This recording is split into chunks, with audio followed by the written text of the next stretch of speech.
Today we're declaring today Next Gen Sunday because today we want to talk about the importance of reaching our generation. We talk about this thought and this idea here at Crosspoint of think three. We have to think 3 generations ahead.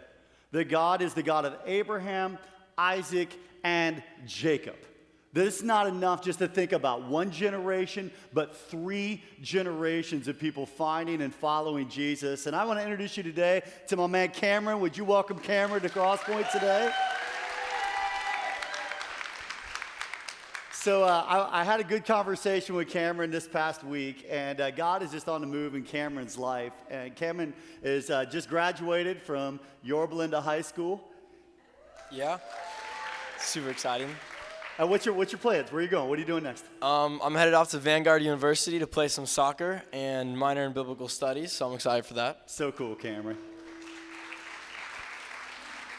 One of the things that I'm pumped about is, you guys hear some feedback? I'm getting some feedback back here a little bit. Let me stand over here, Cameron. You stand over there. Okay, Gotcha. We'll stay a long ways away from each other.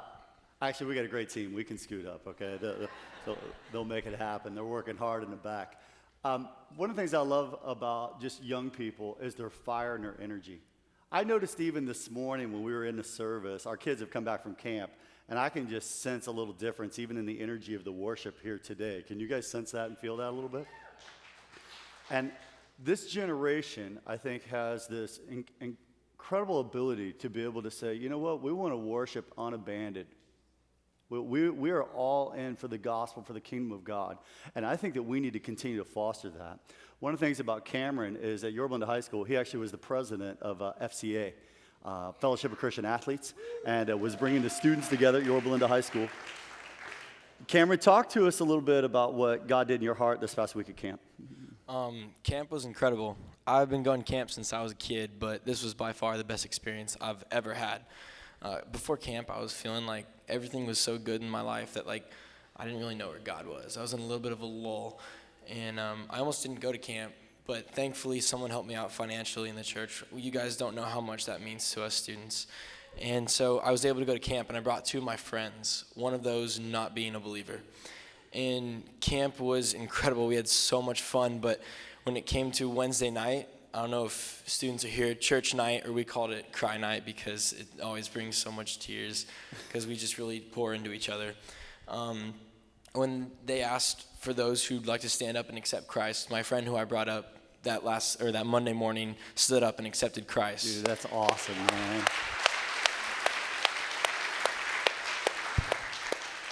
And it was amazing. And after that, we had a bunch of people just open up their hearts and share what's going on so we could all be with each other and pray for each other. And a junior hire opened up his heart to me, and I was able to talk with him because I went through a similar situation that he did when I was his age, and so I was able to pour into him what I did, and it really stirred something inside me, and it was incredible, and it was a way to revive me and my faith in what I wanted to do. And coming back down, I had that thought in my mind, where am I going in my life? What does God want to do with me? And he put this question in, am I going to go into ministry? In every generation of my family for the past 4 or 5 generations, there's been a pastor.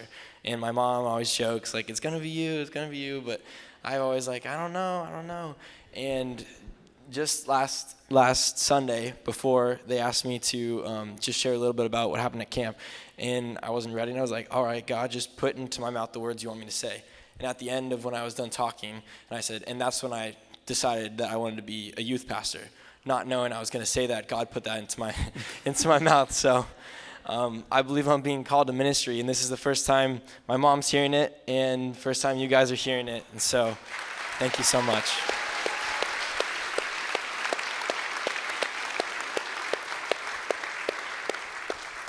I see a proud mama back there as well, too. I know your mom well. Hey, Cameron, I just honor you, celebrate you. Man, he's going to Vanguard to play soccer, but he's staying here, staying engaged in his church, interning here at Crosspoint. What I love is he's already started his ministry. He started teaching some of our junior high students as well, too. So he's one of our mentors for our junior high ministry, and God is just on the move, and I'm excited. Would you guys just honor Cameron, celebrate Cameron, what God's doing in your life? Thanks for sharing today, Cameron. Thank you. So cool. Hey, for those of you that invested in the camp, that's your return on your investment right there.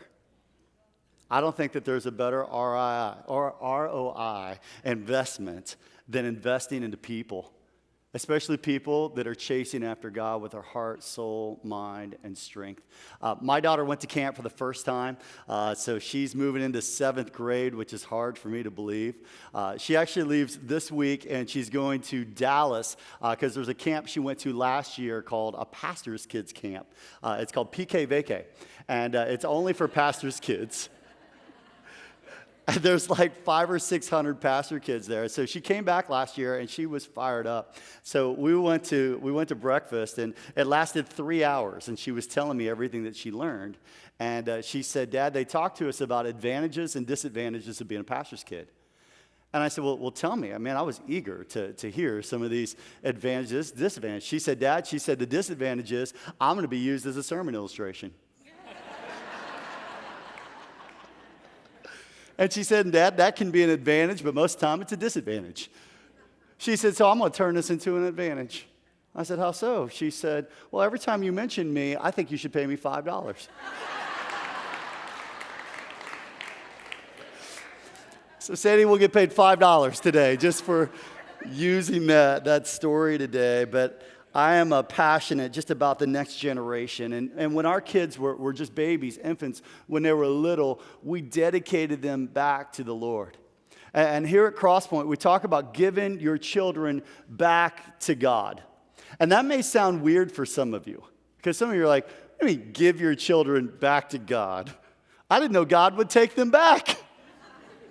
I thought there was like a no return policy.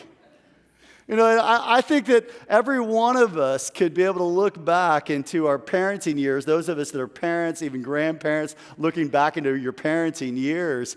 And there had to have been a few moments where you wish you could have taken that little ankle biter and put him in a box and taken him back to God's customer service department and say, God, take them back. And you know, we all go through these struggles as parents, but man, children are these great gifts that God has given us as well.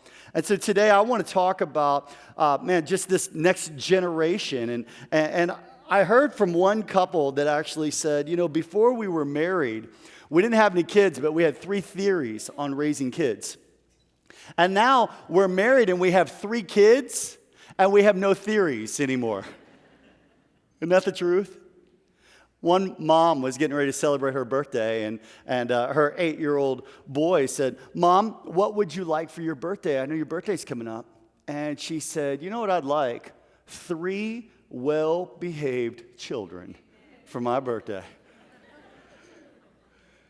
And that little 8-year-old boy looked back at her and said, Mom, do you really want 6 kids in the family?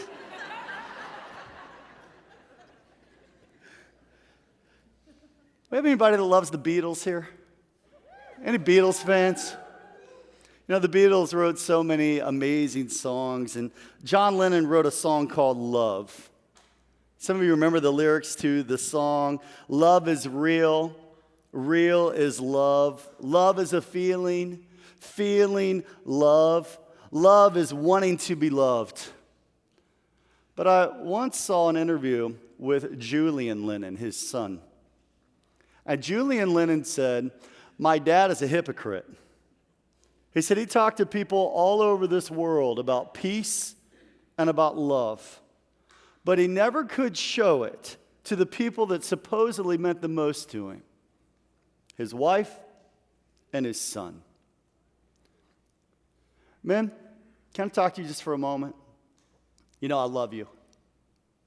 And I want to challenge you. I believe that the greatest thing that you can do for your kids is to love their mom and love Jesus.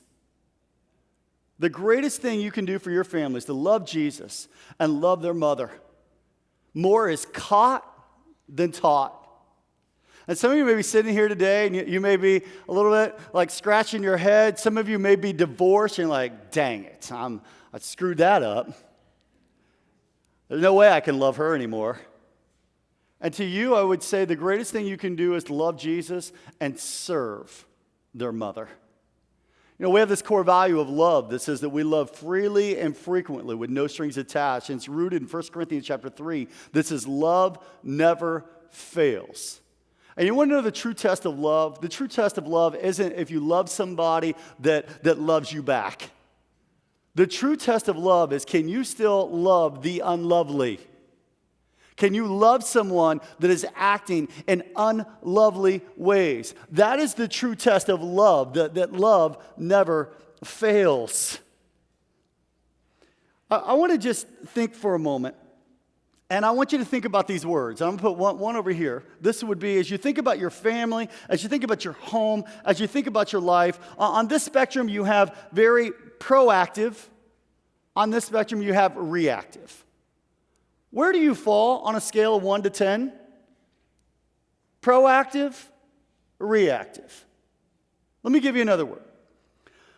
Rested, tired. Where do you put yourself on a scale of 1 to 10? 10 being extremely tired, like you are asleep right now. You're not even hearing this right now. 1 being rested. Let me give you 2 more words. Peaceful, stressed. Where do you put yourself right now? 1 to 10. Peaceful, stressed. Just kind of lock that number in your mind for a moment. I think most of us are crazy busy. Would you not agree? And when you go up and you ask somebody, how you doing? We used to say, fine. That's not what we say anymore. Now we say, hey, how you doing? And what's the response? Busy. People say, I'm busy. How you doing? Busy. And we wear it almost as if it is this badge of honor that we're busy. We're busy. We're busy. We're busy. We're moving. We're going. We're going. I wonder if busyness isn't a badge of honor. I wonder if it's a sign of brokenness. Because we are constantly moving and going, and we are crazy busy. And I wonder, is there a better way? Now, your life is going to go through seasons of busyness. My life goes through seasons of busyness. There are seasons that are very demanding, but I think that there should be a sense of purpose beyond all of this. Is there a better way? I believe there is. So I want to go to Psalm 127 today. We're talking about the next generation. We're talking about our homes. Psalm 127. A lot of the Psalms were written by David. This is actually a psalm written by Solomon. Solomon, many theologians believe that he wrote 2 chapters. This is one of the 2 chapters that he wrote. Solomon wrote all the Proverbs, Ecclesiastes, but Solomon was the wisest man to ever live. Whenever God came to Solomon and said, hey, I'll give you anything, he said, give me wisdom. God gave him unbelievable wisdom. The queen of Sheba, she came all the way, drove in her chariot, came all the way to be able to see Solomon. And she sat down and she said, you are even more wise than I've been told. He had incredible wisdom. And this is one of 2 chapters that he wrote in Psalm 127 that I believe is loaded with wisdom. It says, unless the Lord builds the house, its builders labor in vain. Unless the Lord builds the house.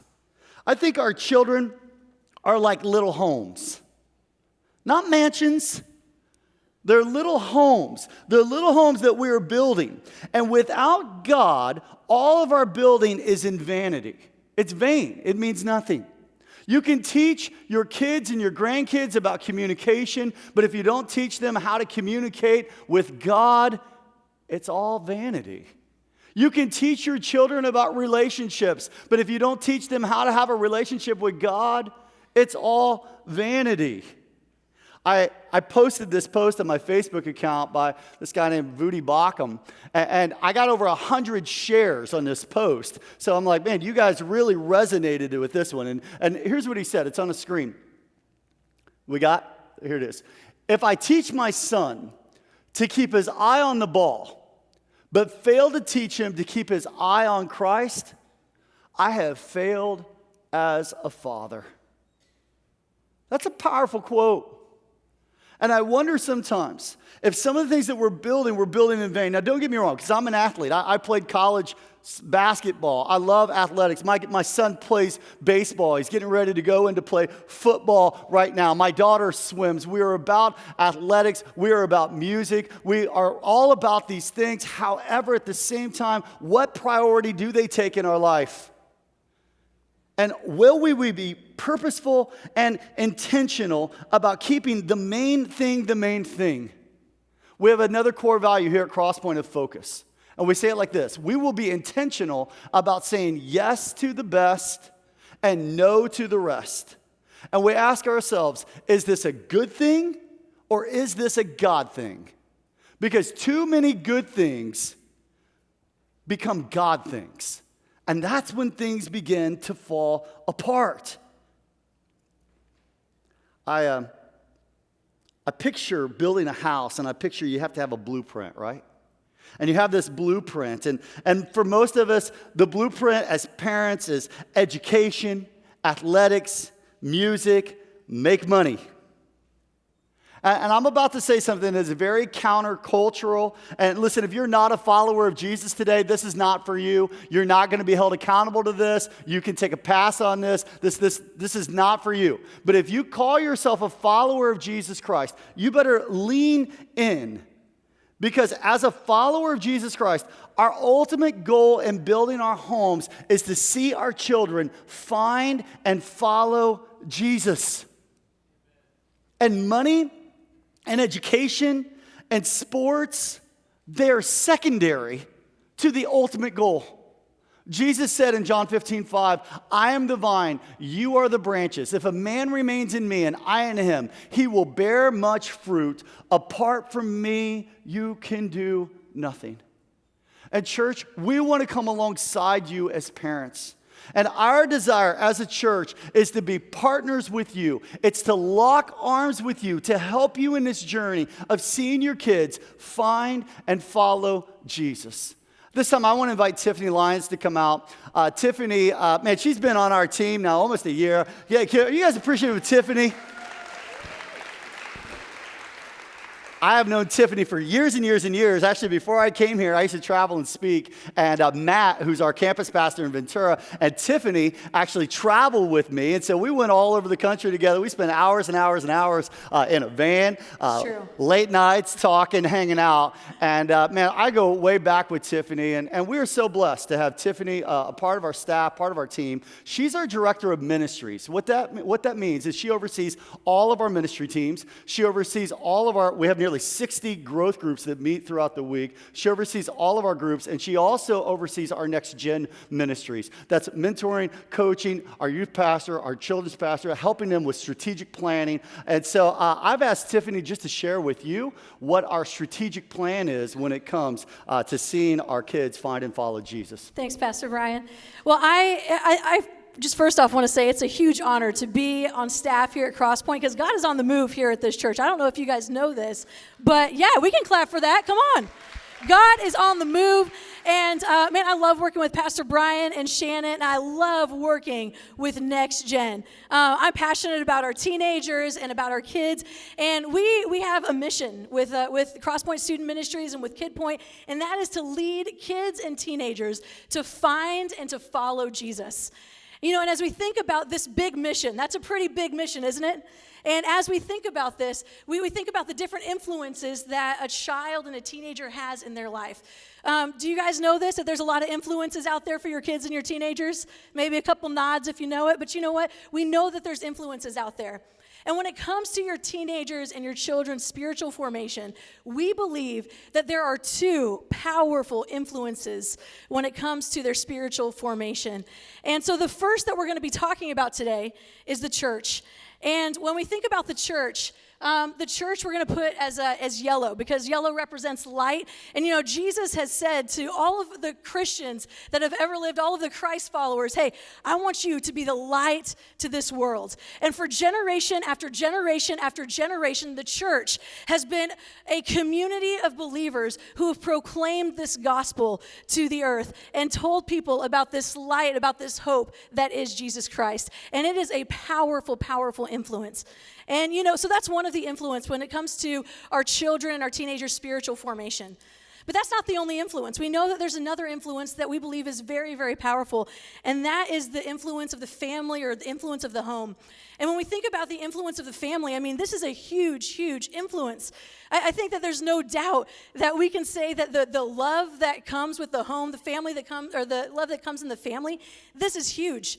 And we think that God has designed the family to nurture the faith of children. We believe that there is a responsibility given to the home to nurture a love for God for their children. And so when we think about these two very powerful influences, the question that we've asked ourselves, and today that we're going to ask, is this: who carries the most responsibility to influence the spiritual formation of kids? Is it the church, or is it the family? And you know, when we think about that, I think that's a good question to ask. If you're a parent today and you're wondering, okay, so wait, is it the church or is it me? Like, I mean, who is it that's supposed to actually carry the bulk of the influence when it comes to your child's spiritual formation? And so let's go ahead and dig into that. You know, let's think about how many weeks we have in a year. We have 52 weeks in a year, which means you have about 52 times that you can bring your kid to Kid Point, 52 times that you can bring your student to student ministries on Wednesday nights. But let's be honest, I mean, we don't really come 52 times out of the year, right? I mean, we've got vacations, and we've got soccer tournaments, and we've got days that we're sick, and we just can't make it. And so the average church in America gets to spend 40 hours a year with your teenagers and with your kids. And so we thought we'd give you a little visual, and we thought, why not show you in candy, all right? So this is how much time we have as the church to influence your child and your teenager when it comes to their spiritual development. 40. I counted it this morning. There's 40 in here.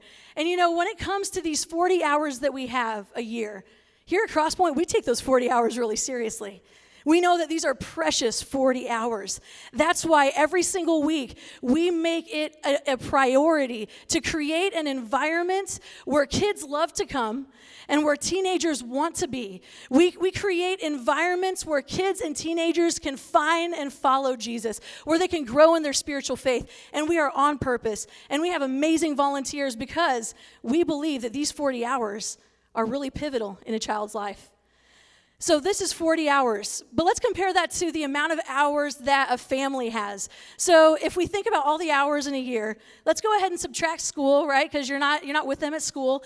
And then let's subtract sleep. So if you have teenagers, feel free to subtract more, all right? Because we know that you're probably going to need to subtract more for that. So let's see how many hours we actually have in the family. And I don't know if you can see this here. Let me do this. You can't really see the church there. There we go. Church is up here. All right, and then we've got, that's a big difference, isn't it? Like, that's pretty significant. But that's actually not all of it. This right here more accurately shows how many hours you have. Trying to make sure this doesn't fall, because these are precious hours, guys. I'm going to put this down here. All right? And so that is a lot of hours, right? So we've got roughly 3,000 hours that you have as a family, and you have 40 hours as a church, as the church has to influence your kids. So when we think about who carries the bulk of the responsibility, when we think about these two powerful influences, there's really no doubt about it. The home, the family, has a huge influence on a child's life. But imagine with me what could happen if the influence of the church and the influence of the home actually collided. I mean, what could happen? What could happen if you combine the church's influence with the family's influence? And we believe that if you combine these two things, you can actually have a greater impact. And I want you to catch this. This is huge. We believe this, that two combined influences make a greater impact than just two influences. We believe that two combined influences make a greater impact than just two influences. And that's why here at Crosspoint, our strategy is this. We are going to take care of these 40 hours. We are going to make sure and not miss an opportunity. But we don't want to limit our influence in your kid's life and in your teenager's life to these 40 hours. We want to multiply our influence. And so we believe that if we can come alongside of you as the family and partner with you as parents, we believe that we can have a greater impact in the next generation. And that's why we have things like our Next Gen Sunday that we have today, where we're taking a whole Sunday to try to equip you as the family to have the greatest impact that you can have in your child and your teenager's life. That's why at Kid Point, we have what we call the Parent Cue Card. And that's so that we can help you have spiritual conversations with your kids. Because I don't know if you've ever done this, where you've picked up your child from school and you said, hey, what'd you learn today? And they said, nothing. You're like, 8 hours and nothing. Well, you know what? We teach them stuff every single week, and so that's why we give you a Parent Cue Card so that it can help prime the pump for you to have those spiritual conversations. That's why with our junior high and our high school, we have parent Facebook pages, because we believe that if we actually partner with you, if we combine these two influences, then we can have a greater impact. And so we believe this so wholeheartedly that we have a complete strategy of coming alongside of you as parents to help impact the next generation. You know, Crosspoint is a church that is a church of all generations committed to reaching the next generation. Thanks, Brian. Awesome. Thank you, Tiffany.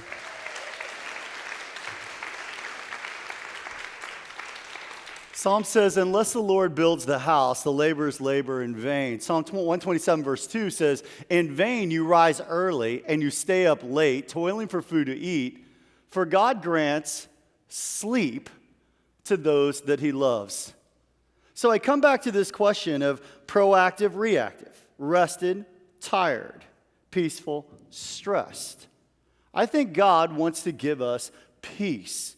He wants us to say yes to the best, no to the rest. Then he says in verse 3, sons, our children, are a heritage from the Lord. Children are a reward.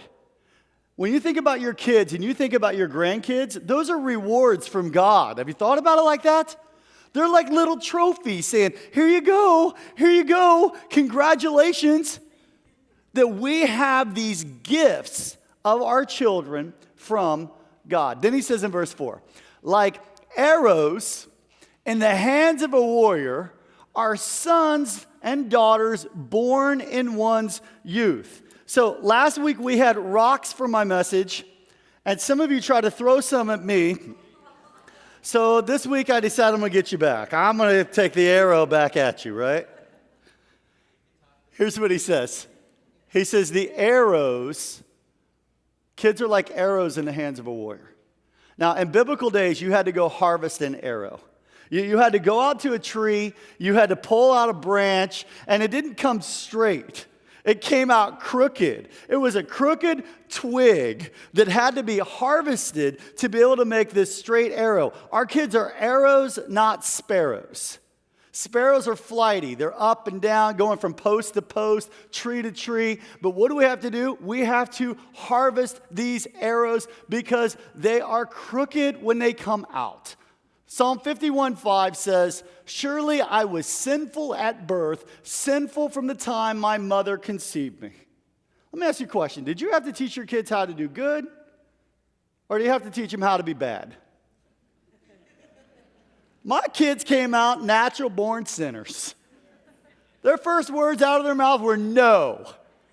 I had to teach them to be good. What are we doing? We are harvesting these arrows. Romans 5:12 says, just as sin entered the world by one man and death through sin, death came to all men. Why? Because all have sinned. And we see these arrows as gifts from God, but we have to harvest them. How do we do that? We do that by bringing spiritual disciplines into their life. And that's why we're here, to come alongside to help you. And then it says that they're like warriors. They're like arrows in the hands of warriors. Listen, as parents, as grandparents, you're like this bow. And your bow has to be ready to be able to launch out. And sometimes it seems like you're going backwards as a parent, right? But guess what you're doing? It may seem like you're going backwards, but essentially, you're going to launch these arrows out into the world. And our responsibility, God wants us to partner together with the church to launch these arrows, to see people find and follow Jesus. You know, in 1463, there was this Italian sculptor named D'Antonio, and he was working diligently on this slab of marble. But after a while, he got frustrated. And he said, there's not a thing I can do with it any longer. He tried and tried and tried. Finally, he just gave up. The marble was too hard. It was too difficult. It was too challenging. But then Michelangelo came along. And he began to diligently work. And he began to have a vision of what this slab of marble could be. And through that same slab of marble that someone else said, I can't do anything with, he had a vision, and he created the masterpiece called David out of that slab of marble. And I believe as parents, we're doing the same thing. Your kids and your grandkids are like this marble. And they're asking these three important questions. Who am I? Why am I here? Where am I going? Who am I? Why am I here? And where am I going? And I believe as followers of Jesus, we know the answers to those questions. You know who we are?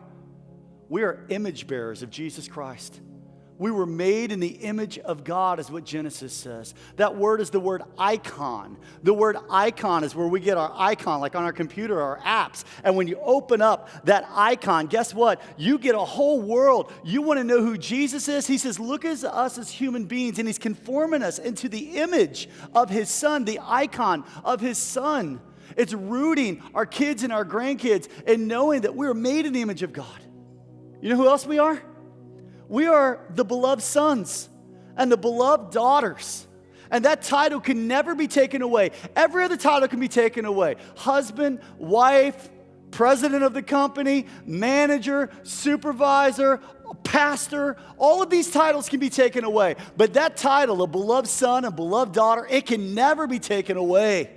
And when you recognize who you are in Christ, and you recognize that he has given you unique strengths and unique abilities for his kingdom, you can have confidence in stepping into knowing who I am and where I'm going. And I don't want to use scare tactics today. I'm not big on fear-mongering.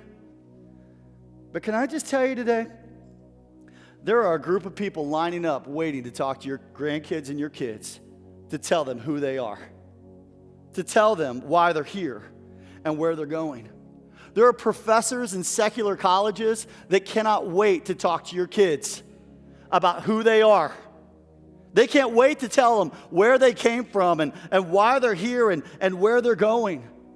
There are drug dealers in our schools that can't wait to step into your kids and your grandkids' life and tell them who they are, why they're here, where they're going. Humanists are lining up to share with our children who they are, why they're here, and where they're going. And I believe that it's time for us, as followers of Jesus Christ, to step in and say, unless the Lord builds the house, those that build the house labor in vain. And I think that it's up to us to declare like Joshua. And I'm going to leave you with this verse because I think it's a powerful verse. Joshua, he said this. He says, now therefore, fear the Lord and serve him in sincerity and in truth. And put away the gods which your fathers served, and serve ye the Lord. And if it seems evil unto you to serve the Lord, then make a choice. Choose this day whom you will serve. But as for me, and as for my house, we will serve the Lord.